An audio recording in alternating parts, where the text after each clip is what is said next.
How to probate a will without an attorney. The first step you're going to do is grab their original will, their death certificates, fill out the petition for probate, and then file those documents at the probate courts in the county where that individual lives. The courts will open up the probate process, give you letters of testamentary, which will appoint you as the executor of the estate and give you the authority to manage the assets inside of that estate. You'll then open up an estate bank account, go to their financial institutions, and transfer all the money out of those institutions into the estate bank account. At the same time, you will also publicly notify creditors that they have passed away and take inventory of all the assets inside the estate. You will pay off all of the debts using those assets, and then once those debts are all paid off, you can distribute the remaining assets out to the beneficiaries per the guidelines inside of the will. Then you will file the final accounting for the estate transactions with the probate courts. At that point, you can petition them to close the probate process. They will close everything out and you will be done. So let's dig into these a little bit deeper. When that individual passes away, you need to grab their death certificate and make multiple copies. You'll need one copy for each institution. It'll be things like the mortgage, insurance, financial accounts, etc. You'll also need the original will. You cannot get copies of the original will and file those with the probate courts. You have to file the original will, and if you don't have one, those assets will get split per the intestate laws of your estate. And then you have to choose which type of probate you're going to do. You have solemn form probate or common form probate. With the solemn form probate, you have to notify all the heirs that that individual has passed away and you're opening up the probate process, but it's immediately binding. But with common form, you don't have to notify all the heirs and it's not immediately binding, but the problem is going to be people can come in and contest the distribution of the assets for common form and make the beneficiaries that you distribute the assets out to pay those assets back. Typically, people are going to choose probate in solemn form, so you'll take the death certificate, the original will, the petition for probate in solemn form, and file those documents at the probate courts.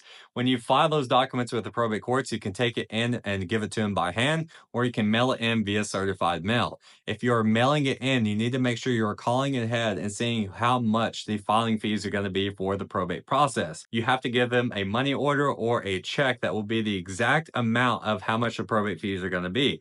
If you give them too much or too little, they will send everything back and reject it and make you submit it again. Then you'll need to open up an estate bank account. You'll go to a special bank that offers estate bank accounts, open it up in the name of that individual's estate, and you'll be managing it as the executor of the estate. Then you'll go to all of their financial institutions, which would be things like their checking, savings accounts, investment accounts, retirement accounts, insurance accounts, etc., and transfer all of that money that's coming to the estate into the estate bank account and closing those accounts out. At the same time, you'll have to go to the lender and the insurance company and make sure you're updating the lender and letting them know that that individual has passed away, the property is going through the probate process, and that you are the executor of the estate. So you'll need to take them the death certificate and the letters of testamentary, and then they will give you access to be able to make mortgage payments out of the estate bank account. And with the insurance, the property inside of the estate is no longer covered by the insurance policy that's in the deceased person's name, because you have transferred ownership out of that deceased person's name into the estate and it's no longer covered.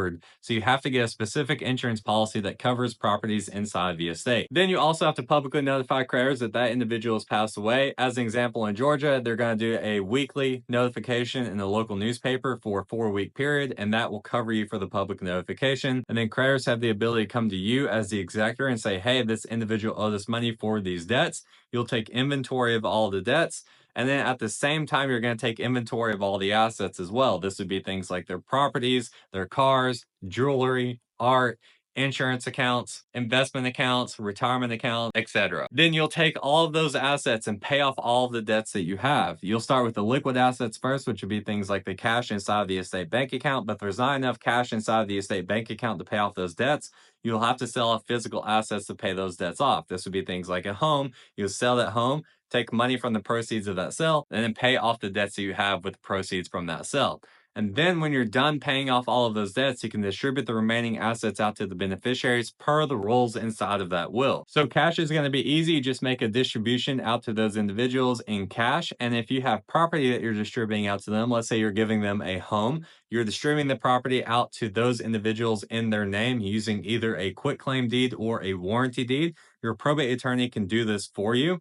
And then what's going to happen is when you transfer the property from the estate into that beneficiary's name, they need to go to the lender and the insurance company and update those institutions to let them know they have taken over the ownership of that property. With the lender, they're either going to let you take over the loan that that deceased person had, or they'll make you refinance that loan into that individual's name. If they let you take over the loan, you're going to take over the payments they had, the insurance rates, the timeline to pay off the property, etc. If you have to refinance it, it starts everything over with an entirely new loan. With your insurance policy, the insurance company is going to make you get an insurance policy in your personal name. That way, that property is covered with your ownership. When you're done paying off all the debts that you owe to these creditors and you're done distributing the assets out to the beneficiaries, you're going to put together an accounting of all of those transactions and then submit those transactions to the probate courts and petition them to close the probate process altogether.